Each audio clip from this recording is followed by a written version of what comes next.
Hello అండి, welcome to Sridevi kitchen stories. ఇదేంటా అని చూస్తున్నారా? పిల్లలు సెలవు వచ్చినప్పుడు ఇంట్లో ఎంత అల్లరి చేస్తారో మీ అందరికీ తెలిసే ఉండడం కాదు, ఆల్రెడీ చేస్తూ ఉంటారు కదా పిల్లలు. చిన్న వీడియో అయితే తీసాను అనమాట మా పిల్లలు ఆడుకునేటప్పుడు. మొన్న సండే కదండి, సెలవు రోజు తీసిన వీడియో అన్నమాట. చూసారా, చిన్న చిన్న చిప్పలు ఉంటాయి కదా పిల్లలు ఆడుకుని, వాటితో ఇలా సరదాగా అయితే వాళ్ళ ఆటలు అయితే ఆడుకుంటున్నారనమాట. వాటితో పాటు ఒక 1 కేజీ బియ్యం పట్టుకెళ్ళారనుకోండి, అది వేరే విషయం. ఆ ఆట అయితే అయిపోయింది. తర్వాత మ్యాగీ అన్నమాట. మ్యాగీ అయితే వాళ్ళ కాళ్ళే చేసుకుంటారని చెప్పేసి వాళ్ళ అక్క ఇద్దరు అయితే తోడుగా అయితే చేసుకుంటున్నారనమాట.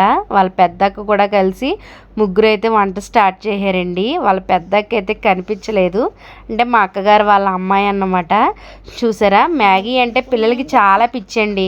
ఎంత పిచ్చో చెప్పండి చిన్నారి, మీకు పిచ్చారా?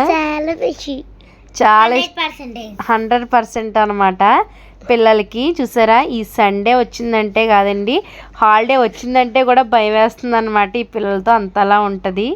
ఒక పెద్ద యుద్ధమే చేయాల్సి వస్తుంది అన్నమాట వీళ్ళతో ఉంటేని, అంతలా ఉంటుందండి. చూసారా, మా చిన్నారి వంటలు, మా చిన్నారి ఉల్లిపాయ కటింగ్ అనమాట. చాలా దెబ్బలాడుకుంటూ ఉంటారండి పిల్లలు అయితే, బాగా అల్లరి చేస్తూ ఇద్దరికిద్దరు కొట్టేసుకుంటూ మరి దారుణంగా అయితే ఉంటారనమాట. మీ పిల్లలు ఇంతే దారుణంగా ఉంటారా? అయితే కామెంట్ అయితే చేసేయండి. అలాగే పిల్లల వీడియోస్ కూడా అప్పుడప్పుడు వస్తుంటాయి మన ఛానల్లో అయితే. ఇది మా ఇంటి దగ్గర అండి, బొబ్బస్ చెట్టు అనమాట. 2-3 బొబ్బస్ చెట్లు అయితే ఉన్నాయండి.